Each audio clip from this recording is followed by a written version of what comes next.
Blog Talk Radio. Welcome to Nonprofit U, a forum where nonprofit stakeholders can share lessons learned and discuss the latest developments in the industry. My name is Valerie, Leonard, your host. I'm a consultant to nonprofits, and I specialize in community and organizational development. I work with nonprofit organizations to help them make a stronger impact to their clients and communities, and you can find Nonprofit U on Facebook and Twitter. I encourage you to follow us and to comment early and often using the hashtags NonprofitU, Peter Gariepy, and Who Among Giants. You can also leave comments on blogtalkradio.com/nonprofit_U. The chat room is open, and you can post comments and questions right now. In order to use the chat room, you must open a listener-only account. You'll find a link to open the account on the page for this episode. In fact, it's right up underneath the chat box. You can also email me questions at consulting@valeriefleonard.com. We'll be taking questions by phone and from our chat room at about the 30-minute mark or so. And obviously, if you're participating in the chat room, you don't need to wait 30 minutes to post. You can start posting your questions now. In fact, we encourage you to sign on, give us your name, where you're from, and what brings you here. That would be wonderful. Our call-in number is 347-884-8121. Again, that number is 347-884-8121. Today's topic is the intersection of nonprofits, social enterprise, and the Cook County Treasurer's Office. We have a lot to talk about today. In fact, when Peter was here before, we just couldn't stop talking, and we promised not to do that again, but we had a really, really interesting conversation. We want to follow up and really talk about how Cook County's investment policies can impact nonprofits, and we'll share with you Peter's wonderful experience in economic development and social enterprises, as well as his run for Cook County Treasurer. And then we will end up with a discussion about his new book, Who Among Giants. Again, we encourage you to call in with questions at about the 30-minute mark. You can start posting in the chat room and emailing questions now. Again, my email address is consulting@valeriefleonard.com. If you want to participate in the live chat, you must open an account, and a link is found on the episode page again, right up under the chat box. And again, our call-in number is 347-884-8121. Nonprofit and community development professionals, as well as policymakers, are especially encouraged to call in, share your stories and strategies. If you are a resident of Cook County and you have concerns as well, please feel free to call in and share what your issues could be. So today's guest is Peter Gariepy. He is a principal with Vora Certified Public Accountants, and he's a candidate for Cook County Treasurer. Vora is the first CPA firm in the Midwest to become a certified benefit corporation, meaning that the firm seeks to generate a positive social and environmental impact through serving their clients.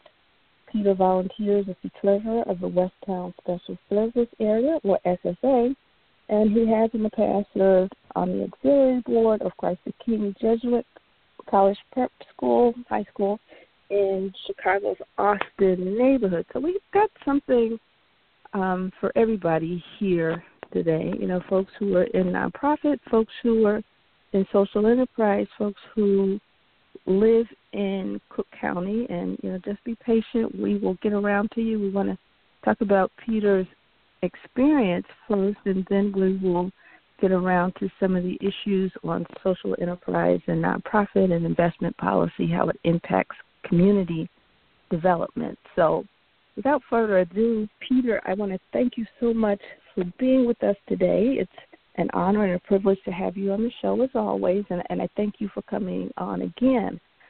So you're principal with Vora Certified Public Accountants, which is the first CPA firm in the Midwest to become a certified benefit corporation. And as such, the firm seeks to generate a positive social and environmental impact through serving your clients. And I think this is very, very important information for people to know, especially given your future aspirations. So what is a certified benefit corporation? Yes. So, well, first off, thank you so much for having me back on. I really do appreciate the opportunity. And so a certified benefit corporation is a for-profit entity that has met the thresholds or milestones set forth by a third-party organization known as B-Lab, or Benefit Laboratory. And where this came from was a number of years ago. There was an athletic wear brand called And One. And the owners, the original founders of the company, they operated it in a way that they felt was true to their values, paying their employees a living wage, how they were treated, how they made their products, and basically just how they ran their business. And they then sold it, and as soon as it was sold, all of those values that they put in place that cost a little bit extra, but to them were well worth it, were scrapped by the new owners. And so they said, we want to make sure this never happens again to us or to anyone else.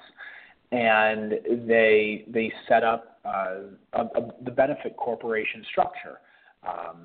Now, it is not a different legal entity, but what it really does is it amends the Articles of Operation or the Articles of Incorporation by including these standards within. So in the event of a change of ownership, anyone who is buying into this company, whether it's as a shareholder or you're going to come in as a partner, you know that they do spend some of the company's money on behaving in a way that is more environmentally or socially responsible. But it helps memorialize and preserve those values even once ownership changes hands. So that's what we decided to do. And obviously, being an accounting firm, we don't make anything. We provide a service. So for service providers like us, there are different thresholds you have to meet in how you procure any materials for the office, in what is considered a living wage to pay that to your employees, any service opportunities that align with your firm's field of expertise. So but the really neat thing is it gives you a totally different lens through which to judge and evaluate your business and the direction you're going. And yeah, I've been really pleased with the experience, and I would recommend it to anyone that you could run a dry cleaners, a grocery store, an accounting firm, absolutely anything, and you can adopt these standards and values that will not only strengthen your customers' experience, but your employees as well.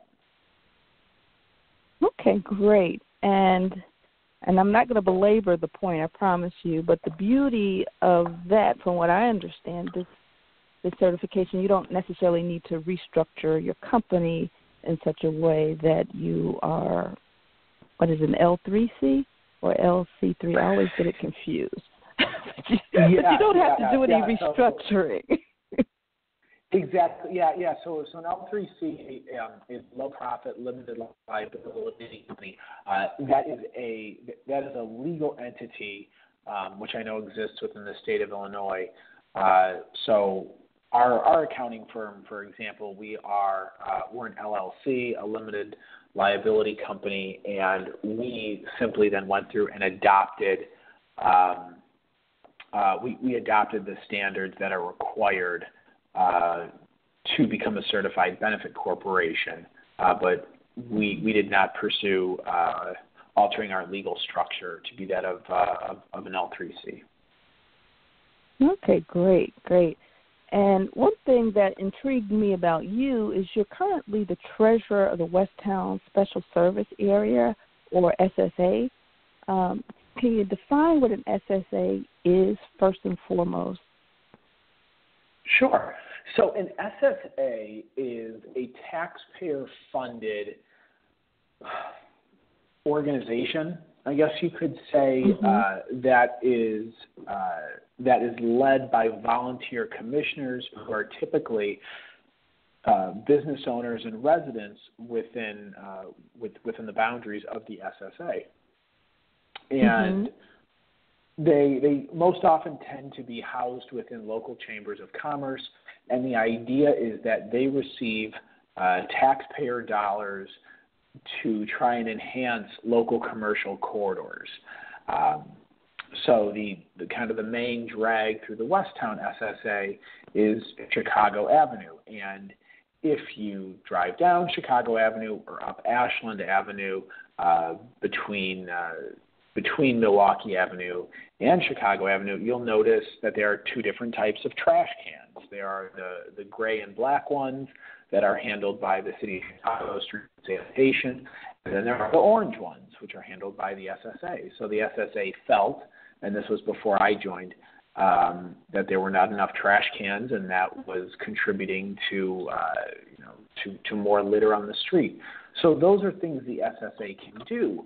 What is really important, I think, where this starts to venture into the treasurer's office and others, is, don't get me wrong, the SSA operates with the best of intentions, and I'm confident that other SSAs do as well. But the SSA puts up holiday decorations, the big snowflakes that you see hanging from streetlights when you drive around. And given all of the City of Chicago's and Cook County's pressing financial needs, whether it's with public safety, public health, public education, is the highest and best use of those taxpayer dollars continuing to fund these local efforts to make commercial corridors more appealing, whether it's by pulling weeds in the summer or plowing snow off the sidewalks in the winter, or holiday decorations, or more trash cans. So and so that's the funny thing, is I think most people look and they might say, oh, okay, this is funded locally. Yes, it's funded with local taxpayer dollars, and is this where those taxpayer dollars really should be going?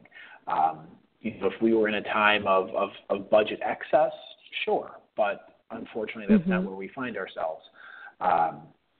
So I think it opens up a much larger conversation about not only the appropriateness of SSAs, but also some of these other taxpayer-funded avenues that don't have as much sunlight shown on them, that could help fund some other efforts that might that might support. I don't want to use the word more worthy, but more pressing causes within the city and the county. Okay, I got you. So there needs to be, I guess, a method of prioritizing. It sounds to me like you would like the priorities to be more transparent as well. I think we need to make it easier for people to, because you should not need a background in tax or law or municipal finance in order to see exactly where your taxpayer dollars are going. And right now, most people who live in SSAs don't know that they live in SSAs or that their tax dollars are going to that. And it kind of gets into the whole topic of tax increment financing. So countywide, as recently as 2016, Cook County, through tax increment financing districts, and just in case anyone's unfamiliar, what those are is an initial term of 23 years is given, and a set of boundaries is drawn around an area, and all of the growth in property taxes then goes to that fund. So if the year before the fund or the tax increment financing district was created, your property taxes were $5,000, and then the next year there's $6,000, that difference, that $1,000, is not going to go into your general services. It's going to go off into the taxpayer or into the tax increment financing district. And the initial term of those is 23 years, then they can be easily extended for another 12. So at 35 years of collecting all of the growth in the property's value, those things can really, really build up. And in 2016, countywide, they took in $852 million, $561 million of which came from the city of Chicago, which means that if you do not live in, for all of those properties that do not live in a tax increment financing district or a TIF district, they then had to make up the difference of those amounts within the city of $561 million.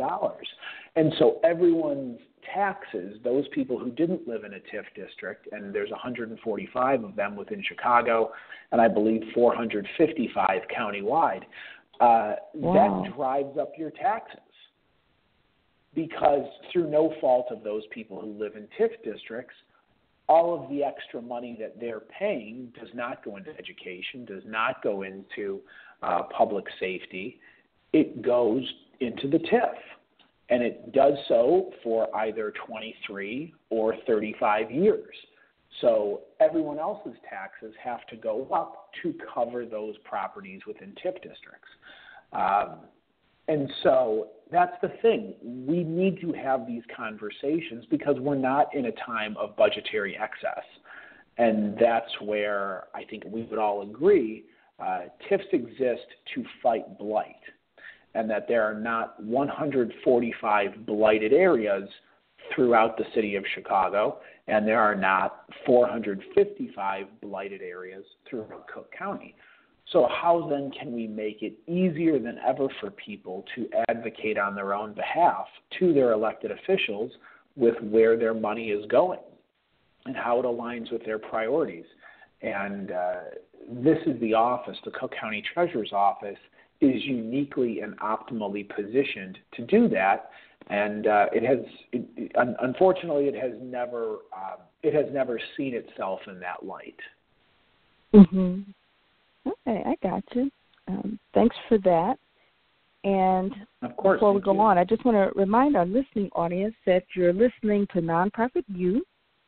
We're speaking with Peter Gariepy. He is principal with Vora Certified Public Accountants, and he's also a candidate for Cook County Treasurer. We'll be taking questions from our listening audience in chat room at about the 30-minute mark. The call-in number is 347-884-8121. And before we go back into the conversation, I just want to give a shameless plug for a new community that I will be starting in July. It's an online community. It's Nonprofit Utopia, and it will be a community for emerging nonprofit leaders, and we've created a safe environment in which our members can innovate, speak candidly about the issues and concerns that they face on a daily basis, and share ideas and resources. So I will keep you guys posted as to how that launch is coming. And without further ado, I just want to get back to the conversation that we have with Peter. So in Cook County, the assessor is responsible for administering programs that reduce the tax burden as an incentive for companies that create jobs in communities but for the incentives such as TIFs and the 7A program and the 6B program and a bunch of alphabet soup, right? So in many, if not, right. So we may as well call them the soup incentives.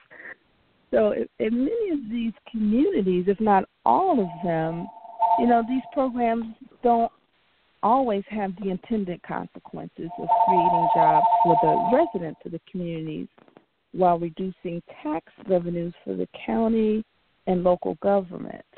And, I won't go into a bunch of detail, but, there have been instances where under the 6B program, and I believe 7A as well, where the trigger for the tax incentive is actually not the job creation, but making sure that whatever the project is 50% occupied, and that doesn't always translate into a critical mass of jobs. So, realizing that that's not necessarily under the treasurer's purview, and the Cook County assessor actually kind of controls those programs, what are some of the ways that the treasurer's office can work with the assessor's office to strengthen the programs to make sure that there's actually a benefit to the local residents? Sure. Well, you bring up a really good point with those programs because, the average person who works full-time or who's caring for their family members, they don't have the time to dig in and see where these programs are, or what these programs are supposed to be doing. And the real opportunity within the treasurer's office is to shine a light on that. I think it's short-sighted and really unfortunate to just sort of say, okay, well, the treasurer's job is just to send out the property tax bills and collect the money. Well, we don't need an elected leader to do that. We could just hire someone to do that. In fact, it sounds a lot like what the post office does. They get stuff, they send it out. And then people send them stuff, and then they send it out again. And that's really unfortunate because there's such an opportunity here to enhance the awareness for people who, like I said, do not need a background in tax or law or any of this to see where your money is going and if it's generating value for you. So you make a really good point. With some of these programs, the objective, and these are taxpayer-funded programs, because just like with TIFs, it's not like, okay, we're going to give a tax break that amounts to $50,000 to this company, and therefore the city of Chicago or Cook County is going to spend $50,000 less than it normally would have. Absolutely not. We still need that $50,000 to come from somewhere, and it's going to come from the taxpayers. So all of these tax breaks, they have to get paid for somehow, and they get paid for by the rest of us taxpayers. And so if we are going to continue to pay for these, we should be able to see, well, what are we getting for them? How many jobs did this generate? I just don't want to see, okay, the building's 50% occupied because did they just simply renovate this building and then shift people from elsewhere, and so there was really no net benefit? If taxpayers are going to fund these things, that's fine, but I want to be able to see the impact that I'm getting for my money, and everyone else deserves that too. So it's not that these funds are evil, and taxes are not evil, but waste, corruption, and vague information is. And that's really the opportunity of this office, is to start to shine a light on programs and initiatives that for too long have flown under the radar but been funded by taxpayers. Okay, great. So many of the people in this audience, it is nonprofit many of them are nonprofit professionals, and, clearly as nonprofit professionals, they may not necessarily be thinking about the Cook County Treasurer's Office within the purview of the work that they do on a day-to-day basis. Why should nonprofits care about this particular office, the Treasurer's Office? Sure. So one of the big things, and I can't take credit for this idea, this was an idea that I saw from City Treasurer Kurt Summers, was to start investing the county's money, and every single dollar that comes through that office, whether it's a dollar that is generated by the operations of the treasurer's office, or it is money that is paid by the taxpayers and held by the treasurer's office before it then goes off to the respective taxing district, that money has the opportunity to do far more good by being deposited in one of our local financial institutions that is already serving an area of the city where it might typically be harder to attract private capital for aspiring homeowners and growing small businesses. Right now, if you get a refund check from the Cook County Treasurer's Office, it comes from Bank of America. And a majority of the work they do is also with Chase Bank.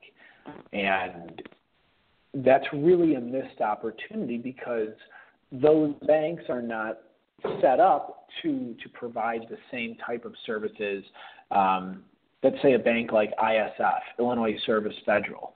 And that one comes to mind because it's the last African-American-owned bank in the city of Chicago, and that was the one that City Treasurer Kurt Summers put $20 million taxpayer dollars into.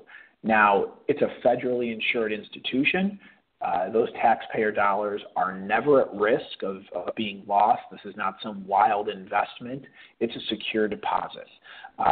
So steps like that with financial institutions that are also, many of which are already working with local nonprofits and advocacy groups, we should be taking steps to support them and using taxpayer resources to generate additional good while never exposing taxpayer dollars to additional risk.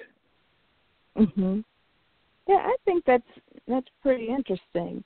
You know, one of the wishes that I do have, you know, for Treasurer Summers, you know, I wish that there was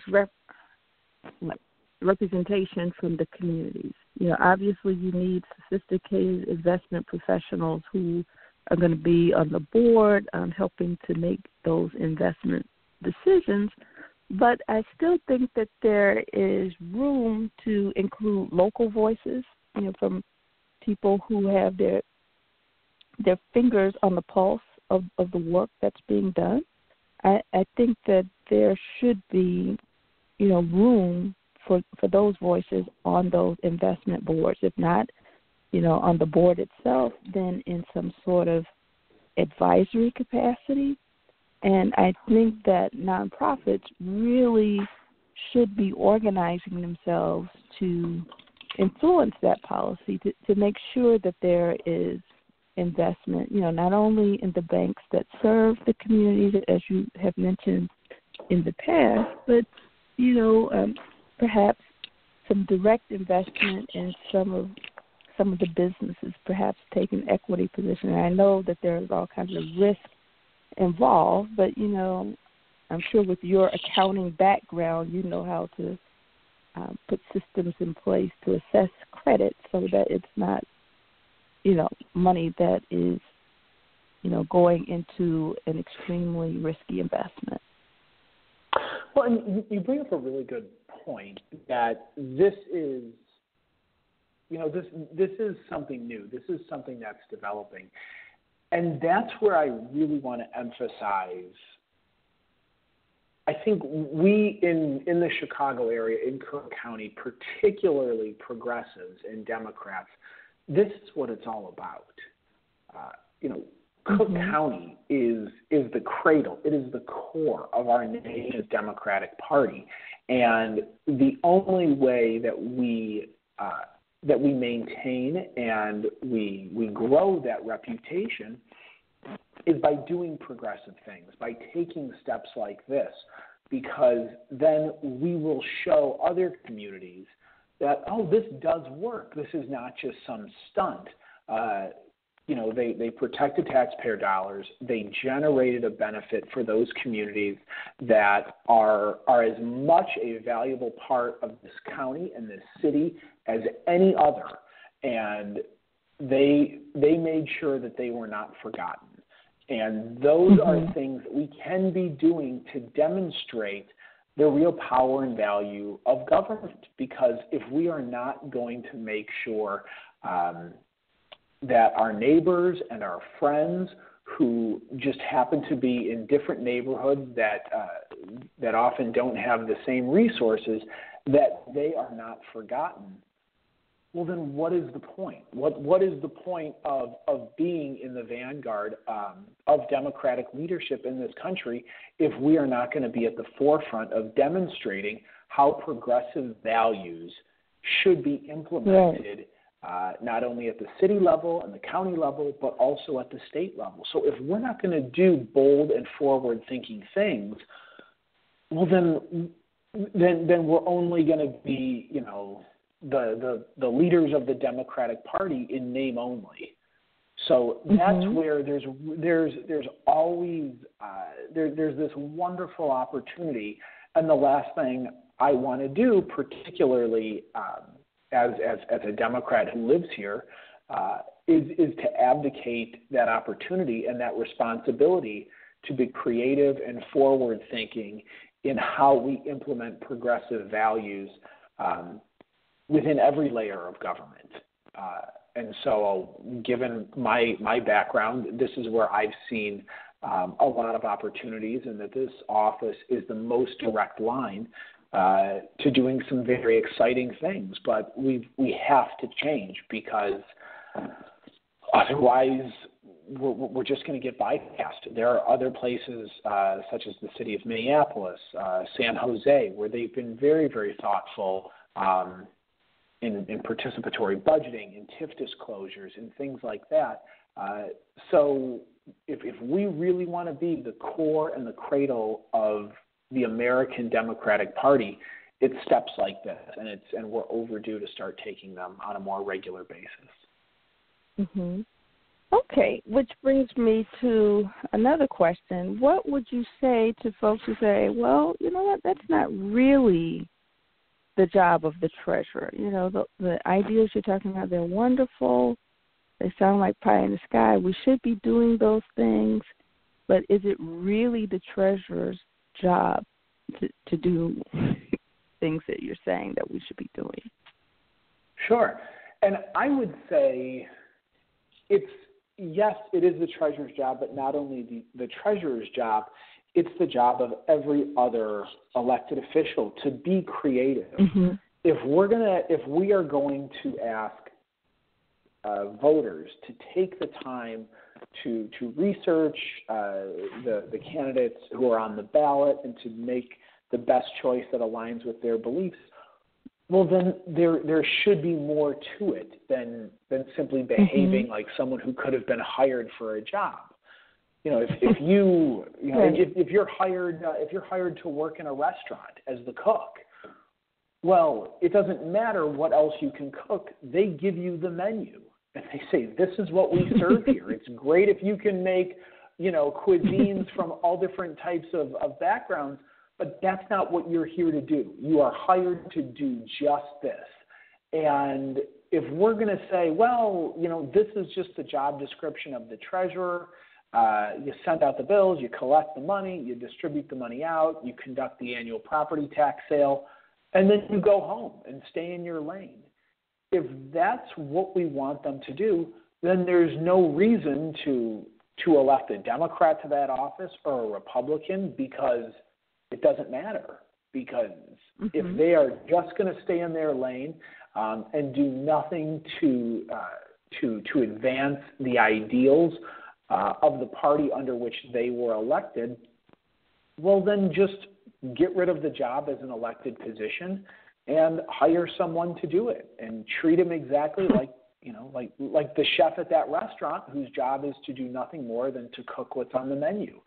And then we would expect that and nothing else. But when you go and you find someone, and this is not just for the treasurer's office, but for even for something like governor or the presidency. That's what made President Obama so wonderful, is he not only executed the core functions of the office, he was able to implement and demonstrate democratic values for the entire country, while at the same time executing those core functions of the office to which he was elected. And that's the whole idea. If we just want someone to do the job and keep their mouth shut, well, then great.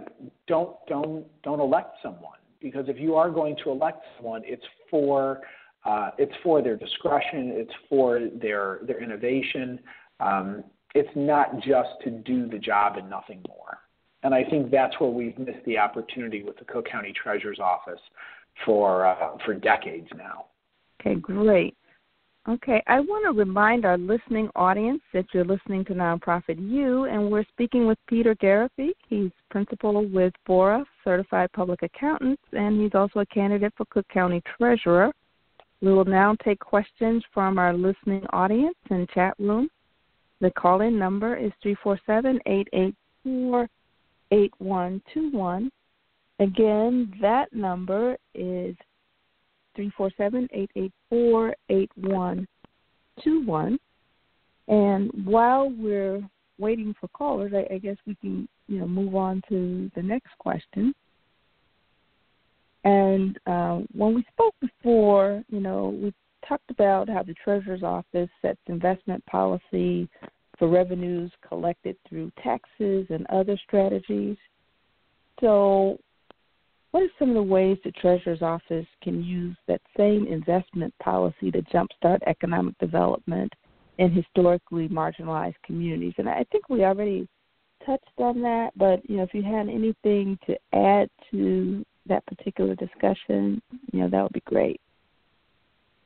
Sure. I think the biggest thing that the Treasurer's Office can and should be doing is with more strategically focused investment or deposits. But in some ways, these deposits are investments because they help ensure the survival of these smaller yet still crucial financial institutions that are better positioned to serve parts of the county that have been overlooked by larger banks and lenders. So that's one of the really big things this office can and should be doing. With regard to investment policy, that is a different question, and one because once you get into that, the minimum time for those investments comes in.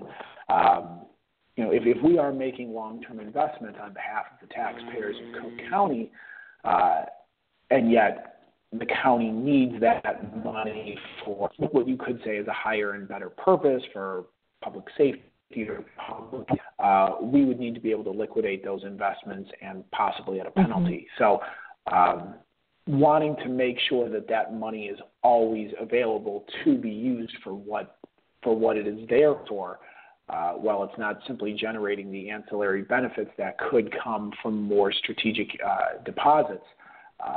That would be a very thoughtful conversation about the freedom that we would have to make those investments while making sure that we're always responsive to the needs of the county.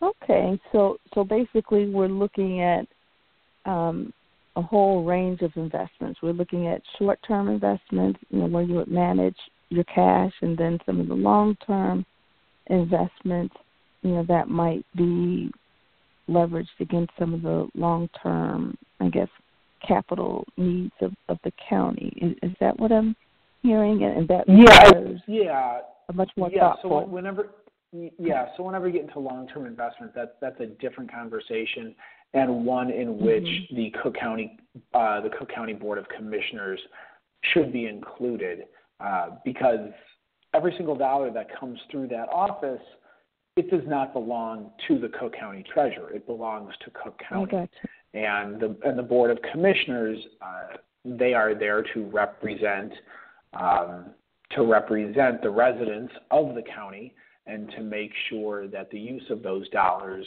reflects the will of the county and reflects those residents. So that's where, if I felt that there was really a great opportunity for a long-term investment, I would make sure that was brought to them and they were well aware of any limits that would be placed on the liquidity of those funds before any investment decisions are made, so that we're not sneaking around, or just because I believe that we should invest money a particular way, that it would be done. So it would be done so with the awareness and consent of the Cook County Board of Commissioners. Okay. Now, one thing that Treasurer Summers has done on the city level, and I think he's been pretty effective, it took him about 2 or 3 years, but he finally got her done. He was able to create a program where there's a small pool of money that can be used for some equity investments in the community. And, of course, every community business is not going to qualify for this kind of investment, but, I do think that he did a pretty good job in starting that program. Would you consider, investing a small pool of funds into neighborhoods either through a loan pool or an equity pool or even just using funds to back up some other institution that would be making the direct investment? Is that something? And in this case, you're referring to the Fund 77? Mm-hmm. Yes. Yes, I did. So with that's where rather than start our own fund, which the city of Chicago did under Treasurer Summers, that's where I think we would be able to have a bigger impact, making sure that, and I know I probably sound like a broken record, but rather than get into fund management, I would probably focus more on where we are depositing our money so that we are supporting those institutions, that are best positioned to support nonprofits and small businesses and aspiring homeowners in those parts of the city and county where it has been harder to attract the level of service and capital that has not always been there for them. So, the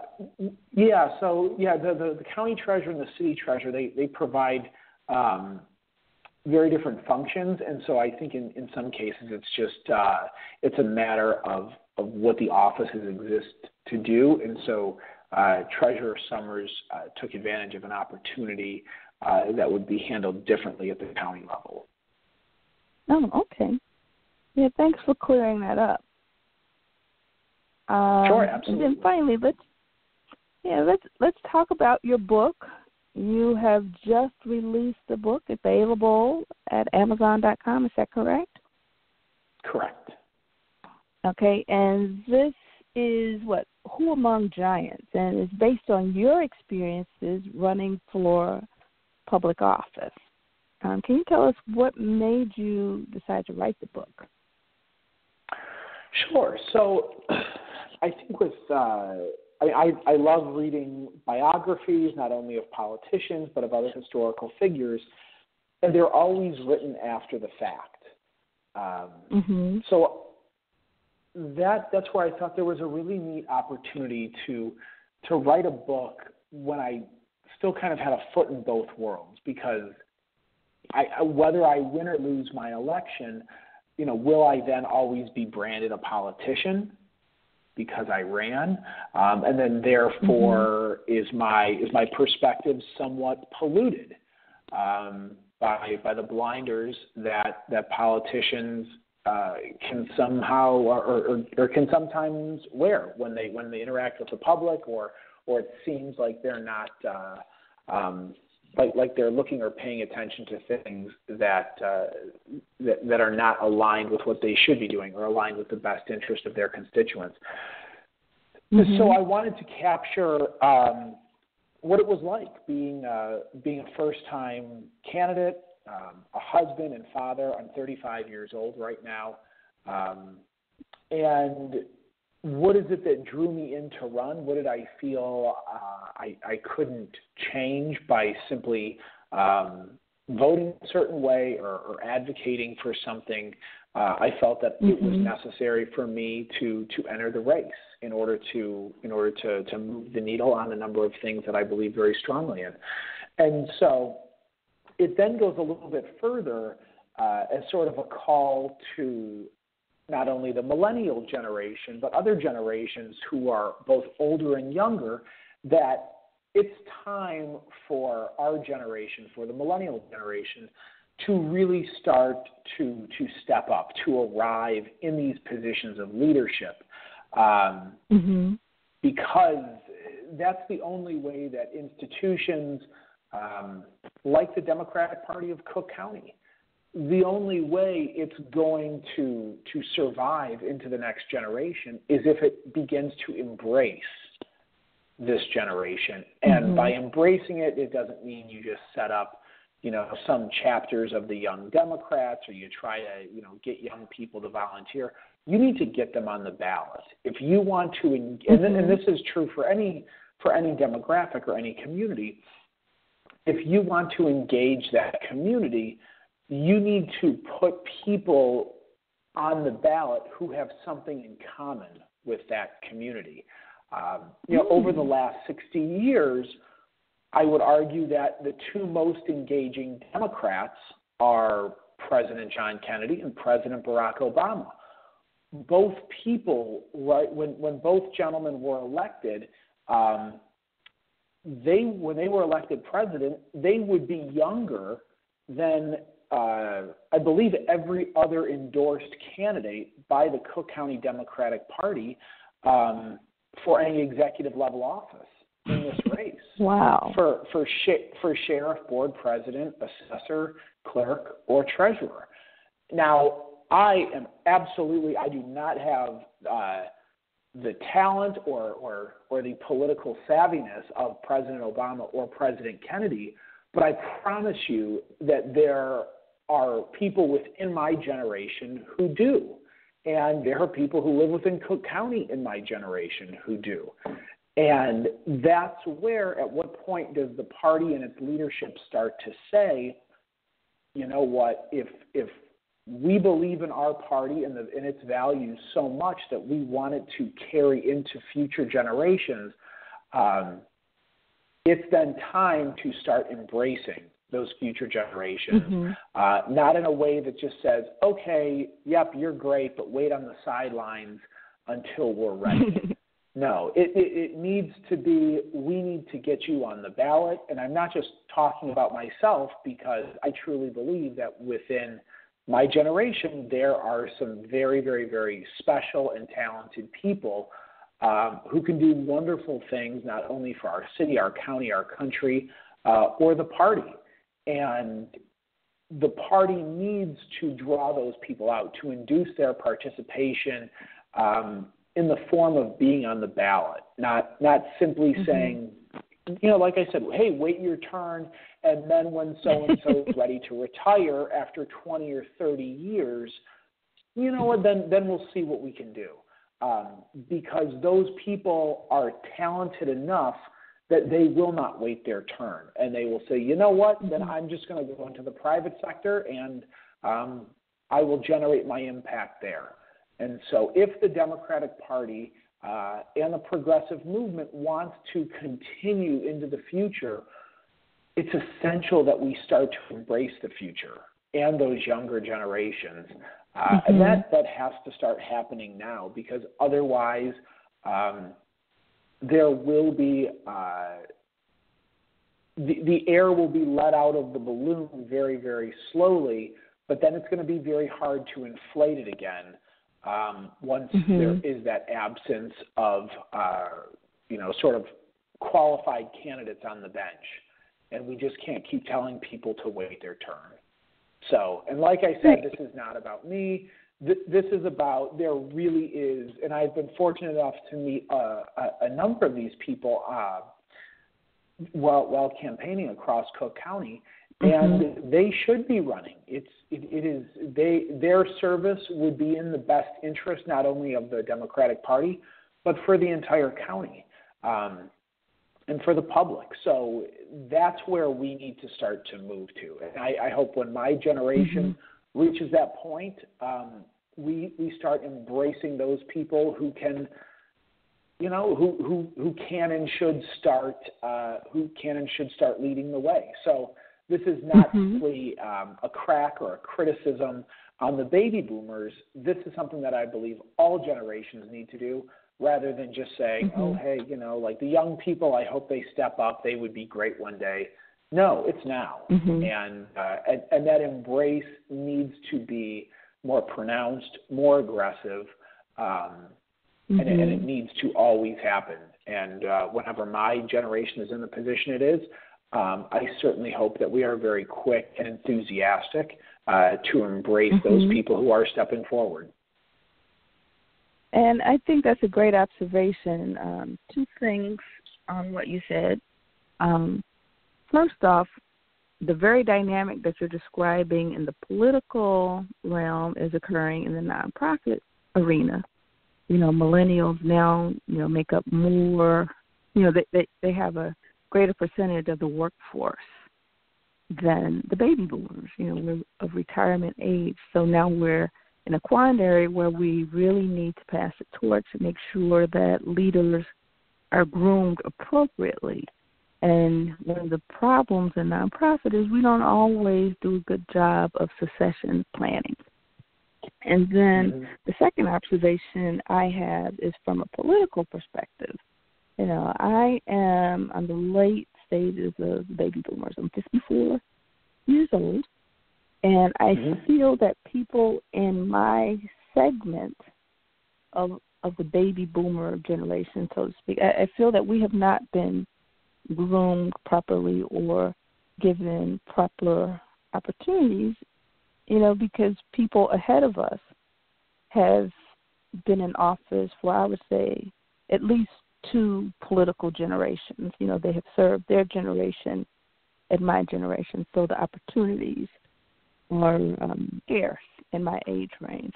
So now, as I see it, the next big wave of opportunity is going to come for people who are 45 and under, so, and that should be happening within the next, I would say, 2 to 5 years, given the number of people that we still have on the scene who have been serving for 2 generations. And don't get me wrong, I think everybody is useful. I don't care, how young you are. I don't care how old you are, but I just really think that there's a dearth of leadership in the political ranks in my age bracket. And that's all I'll say, because this is a nonprofit. and that's one of the big things that I do talk about in the book. That I really don't care how old you are, whether you're just getting out of school or you are or you're just entering retirement.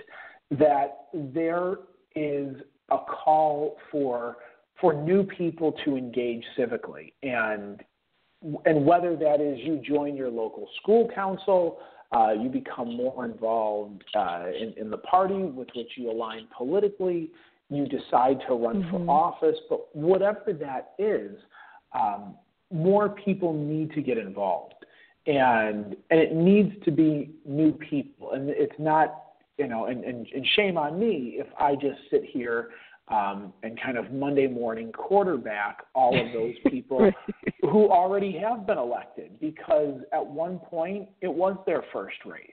And they took that step, and I would imagine that there was some sort of higher calling or purpose that first drew them to run. And I'm thankful that they did, because I think that is the constant, and that crosses generational lines. Whatever it is that first made you run. There was a family member who started something, and you wanted to make sure that you were able to get it across the goal line. Or you have a family member who was afflicted in some way, and you felt called to make it better, to make sure that no one else suffers in the same way. So those are all very real opportunities to draw someone in. But at a certain point, once you've achieved your objective,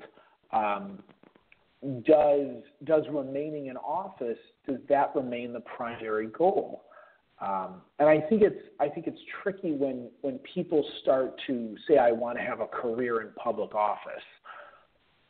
because then you start to do things that might not always be in the best interest of that initial higher calling. If you are trying to, fortify yourself politically, are you cutting deals or are you building alliances that don't always put your constituents first or even your own values? And once again, I'm not saying that every elected official who is in a position, who's been elected for multiple terms has done these things. But I think it is very important to maintain that liquidity, but that fluidity among elected officials to keep ideas moving. And there's nothing wrong with those elected officials who are elected and then say, okay, I first ran for this office because I wanted to generate this impact, and now I'm going to pursue a different that either lets me amplify the impact or is in a different area altogether. But rather than just kind of staying in one place and bracing for the long haul, I think it is important for people to not only keep themselves but their minds moving in a way that's more than just kind of mere survival. So those are a number of things that I talk about in the book, and it's written to read very quickly, and hopefully to appeal to people beyond, certainly beyond the millennial generation. Okay, and basically, as we wrap up, what are some of the greatest lessons that you've learned that you share in the book? I would say the biggest one is it's when I talk about my daughter. So my little girl, she'll be 2 years old later this month, and it's that, no matter what happens in life, she should never be afforded more or less access to opportunity based on an advantage that someone else didn't have. So if she's able to get into a good school, it's because not that our family knew someone on the admissions board or was able to do something like that. It's because she had access to the same quality of teachers, that she had access to to the same materials, things like that, because the world and the country and everyone else will not be well served by her if she's given more in an unfair way. Talent can live anywhere, and it's so important that we make sure that access to opportunity is fair. That those people who really are, that they are able to meet their full potential. And I think that's one of the highest callings of an elected official is to make sure that the talent, wherever it may be, is never lost, because talent can live in any neighborhood and it can be born into any circumstances, and everyone deserves a quality education to make sure that you can take yourself as far as you can. And it's absolutely not fair for anyone to get a leg up that someone else does not have access to. So I would say that's been the biggest thing, not only in this campaign, but also just in becoming a father, which has been about half of my time on the campaign trail, because there are so many wonderful and talented people out there, and they did not have a chance because of something that was outside of their control and outside of their parents' control or their grandparents' control or their teachers' control.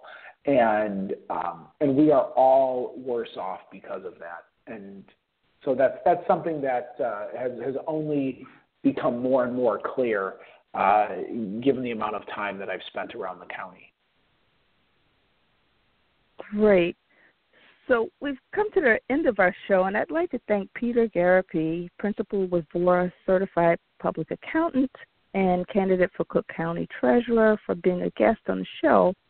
And Peter, would you care to share any parting thoughts and tell our listening audience how they can get involved in the work of your campaign? It could be some of the work you're doing with the community. At any rate, how can they contact you and your parting thoughts? Sure. Well, Valerie, thank you so much for having me on. I really appreciate the opportunity to speak with you. I mean, as you mentioned, these conversations go so fast, but they really are enjoyable. I would just say that the biggest thing is just please make sure you vote. Please make sure you vote, because that's the way that you count. That's the way that your voice counts. And you know what? And no matter how much money you do or don't have, you still only get one vote. So please make sure that you don't waste yours by not casting it. So regardless of who you vote for, please make sure you vote. Early voting has started, and March 20th is Election Day, so obviously that's the last day you can vote in this primary. For anyone who does want to get involved, please go to our website, peterforcookcounty.com. From there, you can find our Twitter page, our Facebook page, and yes, please feel free to ask me any questions through either of those social media channels. It's always fun to hear from people, and just, yes, please make sure you vote. And no matter what happens, always stay on top of your elected officials. Remember that their salaries and their budgets are funded with your tax dollars, and don't ever let them forget that. Always keep them productively uncomfortable. So, Valerie, thank you so much. I really appreciate the opportunity. Oh, no, thank you. I really enjoyed our conversation. All right. Well, thank you again. And, yes, please remember to vote. Okay, great.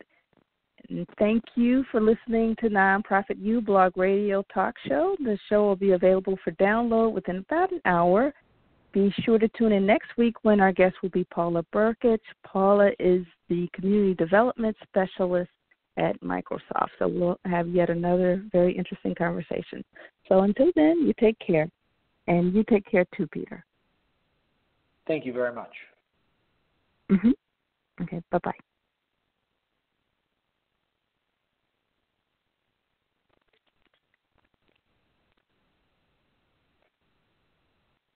Required listening with Amazon Music. Dad music again? The greatest guitarist of all time. Wait, who? Alexa, add this song to a new playlist. Sure, what's the new playlist name? Jack's Intro to Classic Rock. Adding Stepping Stone by Jimi Hendrix to Jack's Intro to Classic Rock playlist. Amazon Music, the simplest way to listen to the music you and soon he will love. New customers start your 30-day free trial at amazonmusic.com. Renews automatically, cancel anytime.